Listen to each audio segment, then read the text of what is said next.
খবৰ ভাল সকলোকে গণৰাজ্য দিৱসৰ বহুত বহুত শুভকামনা জনালো আমাৰ সভাত উপস্থিত প্ৰাক্তন কেন্দ্ৰীয় মন্ত্ৰী সাংসদ ৰামেশ্বৰ তেলী ডাঙৰীয়া মন্ত্ৰী বিমল বৰা ডাঙৰীয়া সন্মানীয় বিধায়ক সুশান্ত বৰগোহাঁই ডাঙৰীয়া তেৰছ গোৱালা ডাঙৰীয়া তৰংগ গগৈ ডাঙৰীয়া চক্ৰধৰ গগৈ ডাঙৰীয়া ওবিসি আয়োগৰ অধ্যক্ষ শান্তনু গগৈ ডাঙৰীয়া ফুলনি ফুকন ডাঙৰীয়ানী ইন্দ্ৰ গগৈ ডাঙৰীয়া সঞ্জীৱ ৰাজকোঁৱৰ ডাঙৰীয়া ডেইজি ৰাণী ফুকন শ্যাম ডাঙৰীয়ানী সৌ যাত্ৰা তুৰুং প্ৰেসিডেন্ট ইউটেস্কো ডক্টৰ লক্ষ্যহীৰা শ্যাম ডাঙৰীয়ানী ডক্টৰ হেমন্ত গগৈ ডাঙৰীয়া ধ্ৰুৱজ্যোতি শ্যাম ডাঙৰীয়া জ্ঞানজ্যোতি ভান্তে ডাঙৰীয়া আৰু আমাৰ মাজত উপস্থিত ডিপি সোৱাং শ্যাম ডাঙৰীয়াকে আদি কৰি মঞ্চত উপবিষ্ট বিশিষ্ট ব্যক্তিসকল টেঙাখাটৰ লাঙি গদাপানী ক্ষেত্ৰত সমবেত আইমাতৃসকল যুৱক যুৱতী বন্ধু বান্ধৱীসকল আৰু উপস্থিত ৰাইজ আজি গণৰাজ্য দিৱস আৰু গণৰাজ্য দিৱসত ৰাষ্ট্ৰীয় পতাকা উত্তোলন কৰিবলৈ মোৰ ডিব্ৰুগড়লৈ অহাৰ সৌভাগ্য হৈছিল সংযুক্ত টাই জনগোষ্ঠীৰ সামাজিক সাংস্কৃতিক সংঘৰ উদ্যোগত আৰু সকলো টাই জনগোষ্ঠীৰ পৃষ্ঠপোষকতাত টেঙাখাটৰ লাঙি গদাপানী ক্ষেত্ৰত আয়োজিত তৃতীয় টাই জনগোষ্ঠীৰ সাংস্কৃতিক মহোৎসৱ আৰু প্ৰথম আন্তঃৰাষ্ট্ৰীয় টাই যুৱ মহোৎসৱ উপলক্ষে অনুষ্ঠিত এই অনুষ্ঠানতো আজি মোৰ উপস্থিত থকাৰ সৌভাগ্য হৈছে এই বৰ্ণাঢ্য আয়োজনত উপস্থিত ৰাইজক দৰ্শন কৰিবলৈ পাই মই নিজেই সঁচাকৈয়ে গৌৰৱ অনুভৱ কৰিছো উদ্যোক্তাসকলৰ লগতে সদৌ টেঙাখাটবাসী ৰাইজ আজিৰ অনুষ্ঠানৰ উপস্থিত ৰাইজক মই মোৰ শ্ৰদ্ধা নিবেদন কৰিছো মানুহে সমাজ পাতি বাস কৰিবলৈ লোৱাৰে পৰাই জন্ম হৈছিল সংস্কৃতি কোনো এখন সমাজত বসবাস কৰা বিভিন্ন জনগোষ্ঠী অথবা সম্প্ৰদায়ৰ আচাৰ ব্যৱহাৰ ৰীতি নীতি ধৰ্মীয় পৰম্পৰাৰ আলমত জাতিটোৰ বৰ্ণিল সংস্কৃতিয়ে গঢ় লৈ উঠে অতি প্ৰাচীন কালৰে পৰা অসমত বসবাস কৰা থলুৱা জনগোষ্ঠীসমূহৰ সংমিশ্ৰণত লাহে লাহে এটা বৃহত্তৰ অসমীয়া সংস্কৃতিও গঢ় লৈ উঠিছে টাই আহোম টাই খামতি টাই খামিয়াং টাই ফাকে টাই তুৰুং আৰু টাই আইটন এই ছয়টা উপজাতিৰ সমষ্টি টাই জনগোষ্ঠীয়ে বৃহত্তৰ অসমীয়া ভাষা সংস্কৃতি গঢ় দিয়াত সদায়ে এক গুৰুত্বপূৰ্ণ ভূমিকা গ্ৰহণ কৰি আহিছে টাই আহোমসকলৰ কৃষ্টি সংস্কৃতি ৰীতি নীতিৰ পৰম্পৰাৰ প্ৰভাৱ বৃহত্তৰ অসমীয়া জাতিৰ সংস্কৃতিৰ ওপৰত স্পষ্টকৈ দেখা পোৱা যায় অৰুণাচল আৰু উজনি অসমৰ টাই খামতি টাই খামিয়াং টাই ফাকে টাই তুৰুং আৰু টাই আইটনসকল হৈছে বৌদ্ধ ধৰ্মাৱলম্বী অসমৰ বৌদ্ধ ধৰ্মাৱলম্বী টাই মূলৰ লোকসকলক শ্যাম বুলিও কোৱা হয় যোৱা বছৰ ফেব্ৰুৱাৰী মাহত সমৃদ্ধ সংস্কৃতিৰে পূৰ্ণ এনে এখন শ্যাম গাঁৱত মই এনিশা কটোৱাৰ সুযোগ লাভ কৰিছিলোঁ গাঁওখন আছিল গোলাঘাট জিলাৰ সৰুপথাৰ অঞ্চলৰ শতবৰ্ষ গড়কা স্বকীয় বৈশিষ্ট্যৰে ভৰপূৰ 1 নম্বৰ ৰজাপুখুৰী শ্যামগাঁও সেই নিশাটোত এই তাই শ্যামগাঁৱৰ সংস্কৃতিৰ লগত চিনাকি হৈ সঁচাকৈয়ে মই নিজকে গৌৰৱ অনুভৱ কৰিছিলোঁ শ্যামগাঁৱত বাস কৰাত লোকসকলৰ তাই খ্যামিয়াং জনগোষ্ঠীৰ থেৰাবাদা বৌদ্ধ ধৰ্মাৱলম্বী লোক গাঁওসকলৰ প্ৰায় সকলোৱে নিজৰ উপাধি শ্যাম লিখে গাঁৱৰ লোকসকলে ঘৰুৱা কথা বতৰা অসমীয়াত পাতে যদিও নিজস্ব ভাষা কৃষ্টি সংস্কৃতি ধৰি ৰাখি টাই ভাষাৰ শব্দ মিহলি কৰে আৰু সম্বন্ধবোৰো টাই ভাষাৰে সম্বোধন কৰে ধৰ্মীয় কাৰ্যত টাই আৰু পালি ভাষা ব্যৱহাৰ কৰাৰ লগতে টাই লিপিও তেওঁলোকে ব্যৱহাৰ কৰে গাঁৱৰ ৰাইজে বিহাৰদান মহোৎসৱ পয়লেং অনুষ্ঠিত কৰাৰ উপৰিও সদৌ অসম বৌদ্ধ মহাসভা সদৌ অসম ঢুলীয়া ওজা সংস্থা সদৌ অসম ট্ৰাইবেল সংঘ সদৌ অসম পাহাৰীয়া জনজাতি সংস্থাৰ বাৰ্ষিক অধিৱেশনো আয়োজন কৰিছিল গাঁওখনত থকা নিশাটোত মই বয়োজ্যেষ্ঠসকলৰ পৰা আৰম্ভ কৰি নৱ প্ৰজন্মৰ যুৱক যুৱতী গাঁওখনৰ সৰ্বসাধাৰণ ৰাইজৰ সৈতে মত বিনিময় কৰাৰ আৰু থলুৱা আহাৰৰ জুতি লোৱাৰো সুযোগ পাইছিলোঁ গাঁৱৰ শিল্পীসকলে প্ৰদৰ্শন কৰা টাই সংস্কৃতি নৃত্য আজিও মোৰ মন মগজুত সজীৱ হৈ আছে টাই জনগোষ্ঠীৰ বৃহত্তম ঠালটোৱে হৈছে টাই আহোমসকল দৰাচলতে মহান স্বৰ্গদেউ চাওলুং চুকাফাই পাতনি মেলা আহোম ৰাজত্বই অসমৰ ৰাজনৈতিক সামাজিক আৰু অৰ্থনৈতিক ভেটিয়েই শক্তিশালী কৰা নাছিল সমান্তৰালভাৱে থলুৱা আৰু বৈদিক সংস্কৃতিৰ লগত বিনিময় ঘটাই সৃষ্টি কৰিছিল এক বৃহৎ অসমীয়া সংস্কৃতি এই সংস্কৃতিয়ে পৰৱৰ্তী সময়ত অসমীয়া জাতি গঠন প্ৰক্ৰিয়াত অনবদ্য অৰিহণা যোগাইছিল অন্যান্য ক্ষেত্ৰতো টাই সংস্কৃতিৰ লগত থলুৱা সংস্কৃতিৰ বিনিময় ঘটিছিল জ্যেষ্ঠজনৰ মানাৰ্থে আঁঠু লোৱা বোৱাৰীসকলে মূৰত উৰণি টানি সন্মান জনোৱা কিবা বস্তু দিলে বহি দিয়া মান ধৰা আদিৰ উপৰিও কাৰোবাৰ অসুখ হ'লে বা ঘৰুৱা কিবা অপায় মংগল হ'লে তামোল পানৰ টোপোলা বন্ধা ইত্যাদি বিশ্বাসসমূহ মূলতঃ টাই আহোমসকলৰ সাংস্কৃতিক দিশৰ পৰা টাই আহোমসকলে অসমত এক নতুন সাংস্কৃতিক পৰিৱেশ সৃষ্টি কৰিছিল তেওঁলোকৰ দ্বাৰা অধিকৃত ৰাজ্যৰ ভাষা ধৰ্ম আচাৰ ব্যৱহাৰ সংস্কৃতিৰ গ্ৰহণ কৰি আহোমসকলে এক সমন্বয়ৰ মাজেৰে বৃহৎ অসমীয়া জাতি নিৰ্মাণৰ বাবে নিজকে উৎসৰ্গা কৰিছিল উৎসৱ অনুষ্ঠানৰ যোগেদি মানুহৰ বাহ্যিক আৰু সামাজিক আচৰণ প্ৰকাশ পায় আদিম যুগৰে পৰা মানুহৰ মাজত বিশ্বাসৰ ভেটিত কিছু ৰীতি নীতি আচাৰ ব্যৱহাৰ গঢ় লৈ উঠিছে যিবিলাক লোকে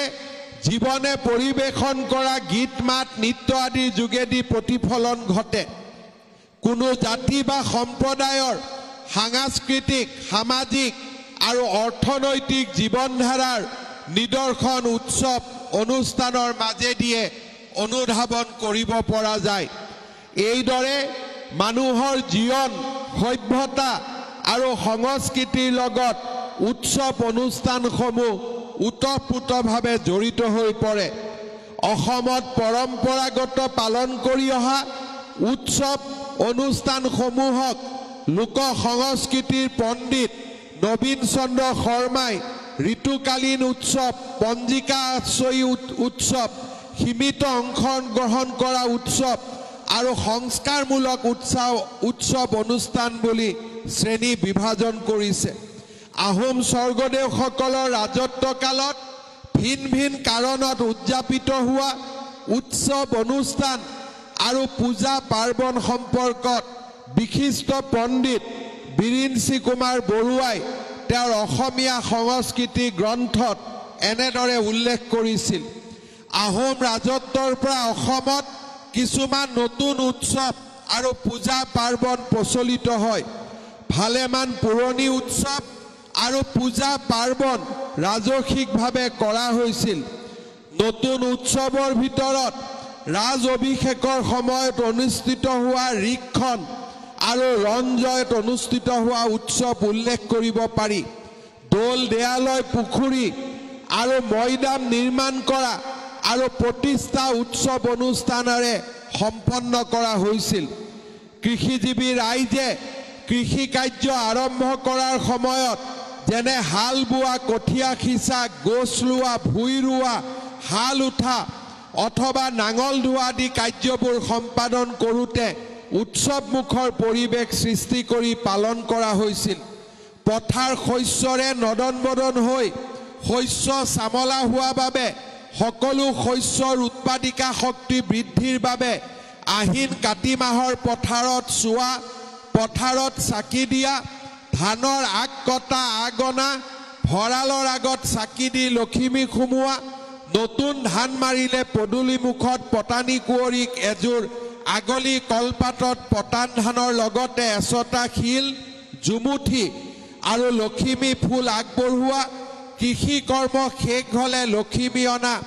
এই উৎসৱ কৃষিজীৱী ৰাইজে পৰম্পৰাগতভাৱে পালন কৰি আহিছে। নতুন বছৰৰ আৰম্ভণিতে ন ধানৰ চাউলেৰে ন খোৱা উৎসৱ, খেন খাও পূজা, নদাম দেৱতাক পূজা দিয়া আদি সম্পন্ন কৰি পুৰণিক বিদায় দিয়া সময়তো কিছুমান উৎসৱ টাই আহোমসকলে পালন কৰে। আহোমসকলৰ উৎসৱ অনুষ্ঠান গ্ৰন্থত উল্লেখ কৰা অনুসৰি আহোমসকলৰ দ্বাৰা অনুষ্ঠিত কৰা উৎসৱসমূহ বছৰৰ শেষত মা শিৱচং মাহত দাম দেৱতাক খেন খাও দি পূজা আগবঢ়াই অনুষ্ঠিত কৰে। বছৰৰ আৰম্ভণিতে মা দিনসিং মাহত ন খোৱা উৎসৱ পাতি বছৰক আদৰণি জনোৱা আহোমসকলৰ পৰম্পৰাগত ৰীতি। বিষুৱ সংক্ৰান্তিত অনুষ্ঠিত হোৱা বহাগ বিহু, মকৰ সংক্ৰান্তিত অনুষ্ঠিত হোৱা মাঘ বিহু আৰু আহিন মাহৰ সংক্ৰান্তিত অনুষ্ঠিত হোৱা কাতি বিহু আৰু প্ৰতি বছৰৰ নিৰ্দিষ্ট দিনত উপৰি পুৰুষক সামূহিকভাৱে তৰ্পণ দিয়া মেডাম মেফি আৰু প্ৰতি 12 বছৰৰ মূৰত অনুষ্ঠিত হোৱা উম্ফা পূজা আদি উৎসৱসমূহ পঞ্জিকাত উল্লেখিত দিন, মাহ, নক্ষত্ৰ অনুযায়ী অনুষ্ঠিত হৈ আহিছে। সেইদৰে বিদ্যাৰ অধিষ্ঠাতা দেৱতা হিচাপে গণ্য কৰা জাচিংফা পূজা প্ৰতি বছৰৰ মাঘ মাহৰ পঞ্চমী তিথিত আৰু ফুৰালুঙৰ অনুৰূপ বৰসভা, নাম কীৰ্তন আদিও নিৰ্দিষ্ট উপলক্ষত অনুষ্ঠিত হৈ আহিছে। আহোমসকলৰ জীৱন বৃত্তৰ লগত জড়িত জন্ম, বিবাহ আৰু মৃত্যুৰ সৈতে জড়িত সংস্কাৰমূলক কামবোৰ স্বকীয় ৰীতি নীতিৰে পালন কৰি আহিছে। বিবাহ কাৰ্য আহোমসকলে চক্ৰং প্ৰথাৰে সমাপন কৰে।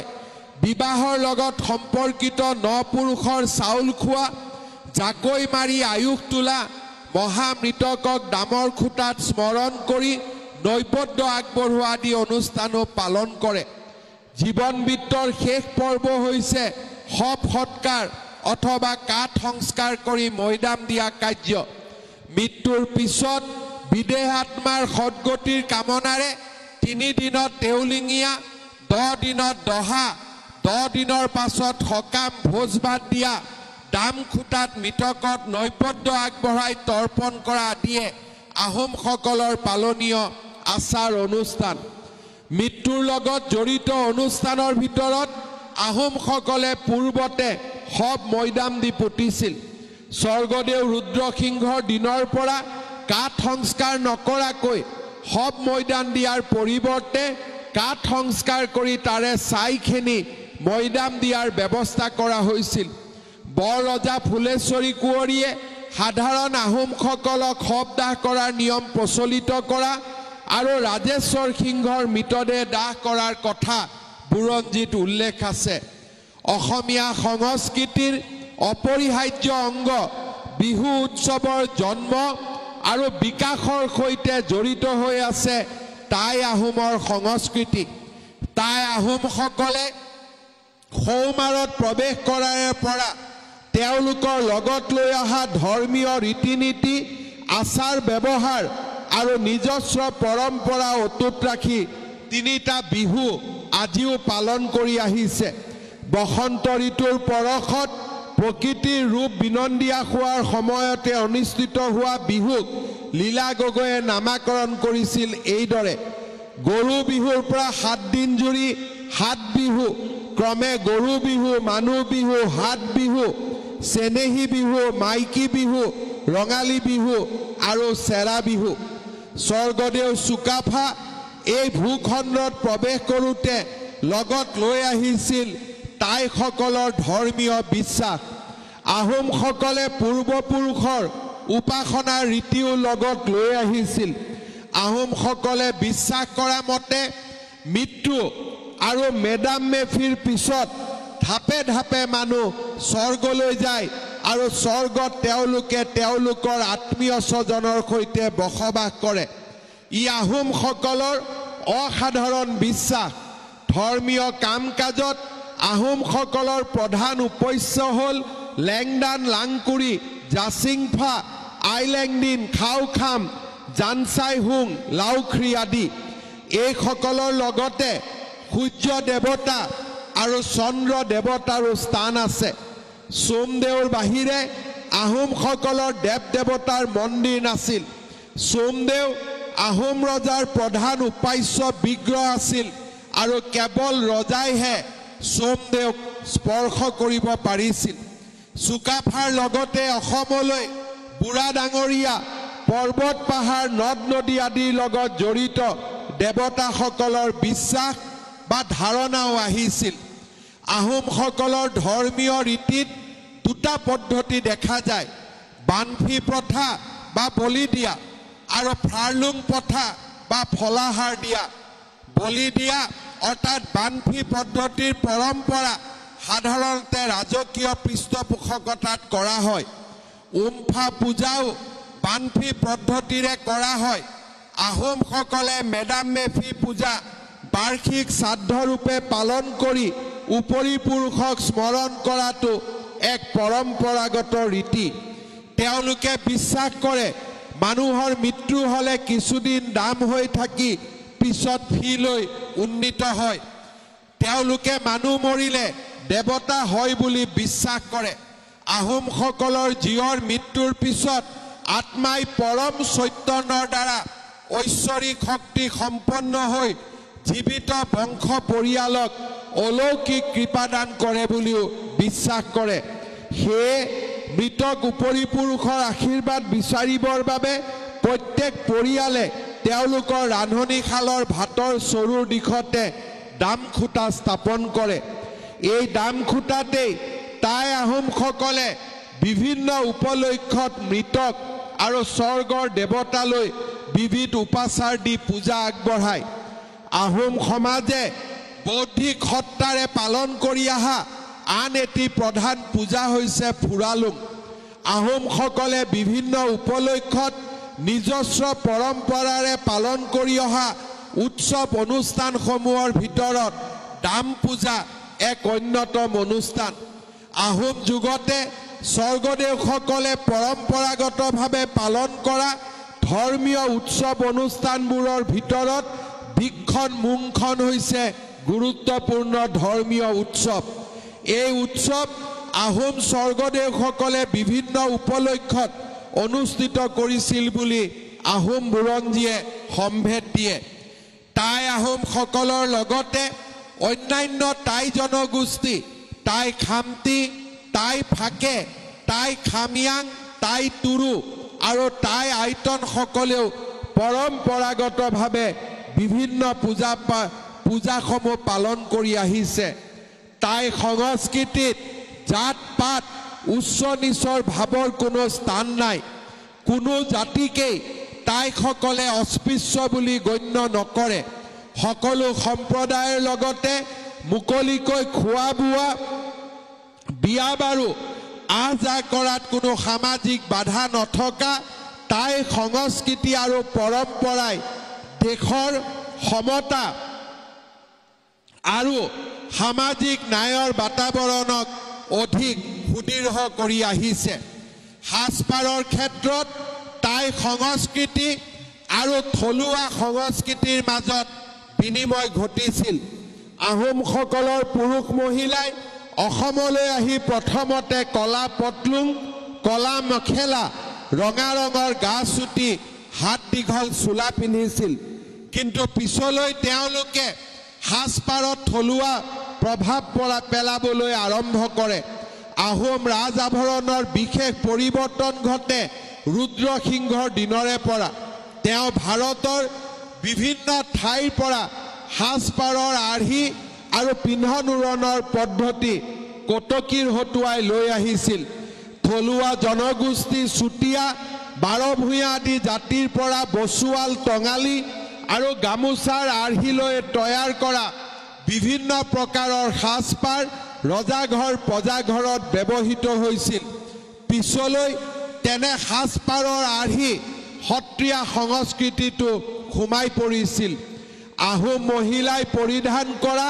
তিনি বস্ত্ৰৰ ভিতৰত ৰিহা আছিল অন্যতম তাই আহোমসকলে নিজা লিপি আৰু ভাষা থকা সত্ত্বেও থলুৱা লোকৰ মাজত জাপি নিদি অসমীয়া লিপি আৰু ভাষা গ্ৰহণ কৰি ইয়াৰ বিকাশ আৰু প্ৰসাৰৰ কাৰণে প্ৰচেষ্টা কৰিছিল এনেধৰণে নিজ ধৰ্ম থকা সত্ত্বেও হিন্দু আৰু নৱ বৈষ্ণৱ ধৰ্ম গ্ৰহণ কৰি দৌল দেৱালয় সত্ৰ নামঘৰ আদি নিৰ্মাণ কৰি তেওঁলোকৰ মাজত থকা গুণগ্ৰাহিতা সহিষ্ণুতা আৰু উদাৰতাৰ উৎকৃষ্টতম নিদৰ্শন দেখুৱাইছিল প্ৰকৃতি সংৰক্ষণ তাই সংস্কৃতিৰ এক অন্যতম পৰম্পৰা তাই সকলৰ আধ্যাত্মিক চেতনা আৰু পৰম্পৰাগত জীৱনশৈলীৰ মাজত বনাঞ্চলে গুৰুত্বপূৰ্ণ ভূমিকা গ্ৰহণ কৰি আহিছে বৌদ্ধ মন্দিৰসমূহত বিভিন্ন উৎসৱ উদযাপনৰ বাবে বৃক্ষৰোপণ কৰাটো এক পুৰণি পৰম্পৰা তাই জনগোষ্ঠীৰ এটি ঠাল তাই ফাকেসকল বৌদ্ধ ধৰ্মৰ অনুগামী হোৱাৰে পৰা ধৰ্মীয়ভাৱে বৃক্ষৰোপণ আৰু জৈৱ বৈচিত্ৰ্যৰ সংৰক্ষণৰ দিশত কাম কৰি আহিছে বৌদ্ধ বিহাৰসমূহৰ চোতালত বিভিন্ন প্ৰজাতিৰ গছ-গছনি পোৱা যায় এক অৰ্থত বৌদ্ধ মন্দিৰৰ চোতালসমূহে উদ্ভিদ প্ৰজাতিৰ সংৰক্ষণত গুৰুত্বপূৰ্ণ ভূমিকা পালন কৰি আহিছে বৌদ্ধ মন্দিৰৰ অন্যতম প্ৰধান প্ৰয়োজনীয়তা হ'ল মন্দিৰৰ চোতালত কিছুমান গছৰ উপস্থিতি যিবোৰক ফাকেসকলকে ধৰি তাইসকলে নং বা পবিত্ৰ গছ বুলি গণ্য কৰে মন্দিৰৰ চোতালত নং গছৰ খেতি আন গছ জোপোহা আৰু ঘাঁহ জাতীয় উদ্ভিদৰ সৈতে ভগৱান বুদ্ধলৈ উৎসৰ্গ কৰা উদ্দেশ্যে ৰোপণ কৰা হয় নং গছৰ ক্ষতি কৰাটো কঠোৰভাৱে নিষিদ্ধ নামফাকে গাঁওসমূহত ধৰ্মীয় ৰীতি-নীতিৰ সৈতে জড়িত গছ-গছনি ফল-মূলৰ গ্ৰন্থ আৰু অলংকাৰিক গছ আদি সততে দেখা পোৱা যায় পশু পক্ষীৰ সংৰক্ষণৰ বাবে ফাকেসকল যথেষ্ট সচেষ্ট এই প্ৰসংগত বৌদ্ধ ধৰ্মই বহু পৰিমাণে অৰিহণা যোগাইছে কিয়নো বৌদ্ধ ধৰ্মত জীৱ-জন্তুৰ চিকাৰ নিষিদ্ধ তাই ফাকেসকলে নিজৰ ধৰ্মীয় নীতি-নীতি মানি চলি জীৱ-জন্তুৰ চিকাৰৰ পৰা নিজক বিৰত ৰাখে আৰু এই ধৰণেই আমাৰ বৈচিত্ৰ্যময় জগতখনক সংৰক্ষণত সহায় কৰে উজনি অসমৰ ডিব্ৰুগড়ৰ বৌদ্ধ ধৰ্মাৱলম্বী শ্যাম হিচাপে পৰিচিত তাই জনগোষ্ঠীৰ লোকসকলে এবিধ অতি উন্নত মানৰ কাগজ প্ৰস্তুত কৰিছিল ৰাজ্যৰ আন ঠাইৰ লোকসকলৰ দৰে তেওঁলোকে লিখা মেলা কৰিবলৈ হাঁচি গছৰ বাকলি ব্যৱহাৰ কৰা নাছিল তেওঁলোকে জাৰি আৰু হাঁচি গছৰ আহৰ পৰা কাগজ প্ৰস্তুত কৰাৰ নিজা কৌশল বিকশিত কৰাৰ লগতে সেই কৌশলক নিখুঁত ৰূপ দিছিল তেওঁলোকে প্ৰস্তুত কৰা কাগজ অতি মিহি আৰু মজবুত আছিল এটা জনগোষ্ঠীৰ অস্তিত্ব আৰু পৰিচয়ৰ আধাৰ হৈছে ভাষা আৰু সংস্কৃতি এই দুইটা উপাদান বচাই ৰাখিব নোৱাৰিলে এটা জাতি কেতিয়াও জীয়াই থাকিব নোৱাৰে তাই লোকসকলে নিজৰ ভাষা সংস্কৃতি ৰক্ষা কৰাৰ লগতে অসমীয়া জাতিৰ ভেটি নিৰ্মাণত সদায় এক গুৰুত্বপূৰ্ণ ভূমিকা গ্ৰহণ কৰি আহিছে আজি তাই জনগোষ্ঠীৰ আটাইকেইটা জনগোষ্ঠীৰ এই সন্মিলনত সাংস্কৃতিক মহোৎসৱত মই পুনৰ এবাৰ অসমৰ বৰ্ণিল সংস্কৃতিলৈ তাই জনগোষ্ঠীসমূহৰ অৱদানক কৃতজ্ঞতাৰে সোঁৱৰণ কৰিছোঁ মই অসমৰ ৰাইজক তাই লোকসকলে আমাৰ সমাজলৈ আগবঢ়োৱা বৃহত্তম ভূমিকাক আকৌ এবাৰ স্বীকাৰ কৰি স্বৰ্গদেউ চাওলুং চুকাফাই যি মহান আদৰ্শৰে অসমীয়া জাতিৰ এক ভেটি নিৰ্মাণ কৰিছিল তাক আকৌ শক্তিশালী কৰিবলৈ আহ্বান জনাইছোঁ শ্ৰদ্ধাৰ ৰাইজ যোৱা ৩.৫ বছৰত আমাৰ চৰকাৰখনে তাই আহোমসকলৰ বৰ্ণিল ইতিহাসক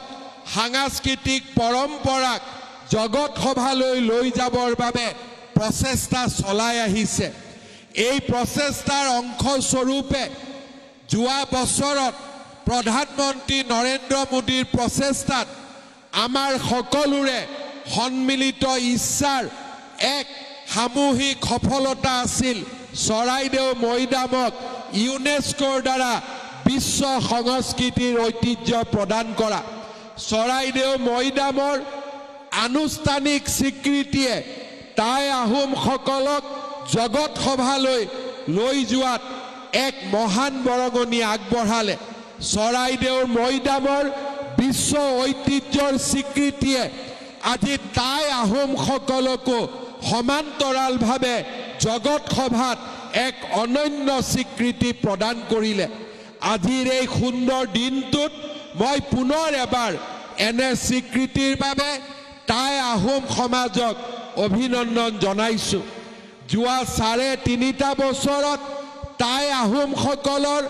বৰ্ণিল সংস্কৃতিক জগত সভালৈ লৈ যোৱাৰ বাবে ৰংঘৰৰ চাৰিওফালে আমি এক সুন্দৰ কীৰ্তিমান স্থাপন কৰিবলৈ আজি আগবাঢ়িছোঁ মই বিশ্বাস কৰোঁ যোৱা কেইটামান বছৰত আমি লোৱা প্ৰচেষ্টাই ৰংঘৰৰ সৌন্দৰ্যক জগত সভালৈ লৈ যাব শিৱসাগৰৰ তাই আহোম মিউজিয়াম যাদুঘৰ আৰু চুকাফা সমন্বয় ক্ষেত্ৰত নতুনকৈ মিউজিয়াম আদিৰ নিৰ্মাণে তাই আহোম সমাজখনক জগত সভালৈ লৈ যোৱাৰ বাবে আমাৰ প্ৰচেষ্টাত নতুন গতি লাভ কৰিছে টিপামত স্বৰ্গদেউ চুকাফাই প্ৰথমবাৰৰ বাবে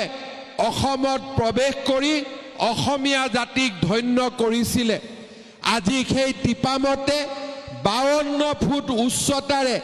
আমি স্বৰ্গদেউ চাওলুং চুকাফাৰ প্ৰতিমূৰ্তি নিৰ্মাণৰ দিশত আগবাঢ়িছোঁ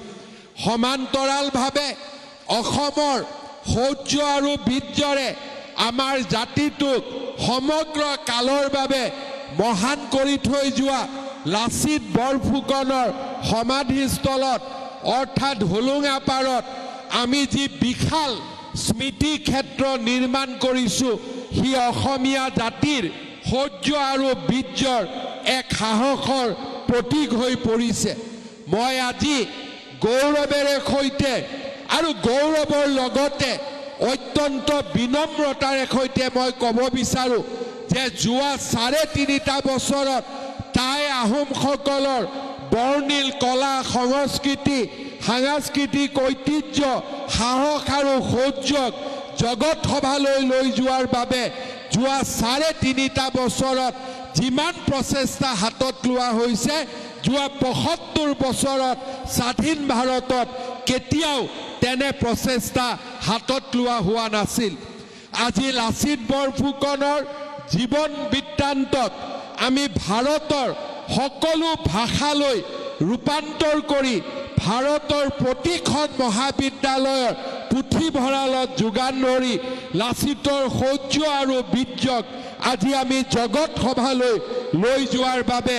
ডাঙৰ আৰু সুমহান সিদ্ধান্ত আমি গ্ৰহণ কৰিব পাৰিছোঁ। মই বিশ্বাস কৰোঁ টাই আহোমসকলৰ লগতে প্ৰতিটো টাই জনগোষ্ঠীয়ে অসমৰ জাতীয় জীৱনলৈ যি মহান বৰঙণি আগবঢ়াই থৈ গ'ল তাক পুনৰ এবাৰ বিশ্বৰ দৰবাৰত লৈ যোৱাৰ বাবে আমাৰ চৰকাৰখনে লোৱা প্ৰচেষ্টাক আপোনালোকে আশীৰ্বাদ কৰিব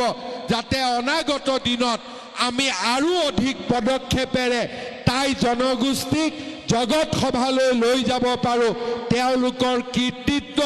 শৌৰ্য বীৰ্যক আমি জগত সভাত প্ৰতিষ্ঠা কৰিব পাৰোঁ। বিভিন্ন জাতি জনগোষ্ঠীক লৈ এক মহামিলনৰ পৰিৱেশ গঢ়াৰ বাবে মহান স্বৰ্গদেউ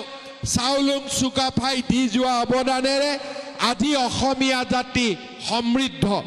অসম আৰু অসমৰ অধিবাসীসকলৰ ভাষা আৰু সংস্কৃতি আহোমসকলৰ পৰাই অসমীয়া নামে প্ৰচাৰিত হ'ল। টাই সকলৰ স্বকীয় ভাষা সংস্কৃতিৰ সংৰক্ষণ আৰু প্ৰসাৰে অসমীয়া ভাষা সংস্কৃতিক অধিক চহকী কৰিলে। তেনে দিশৰ পৰা আজি টাই সম্প্ৰদায়ৰ 6টা জনগোষ্ঠীয়ে লগ লাগি টেঙাখাটত যি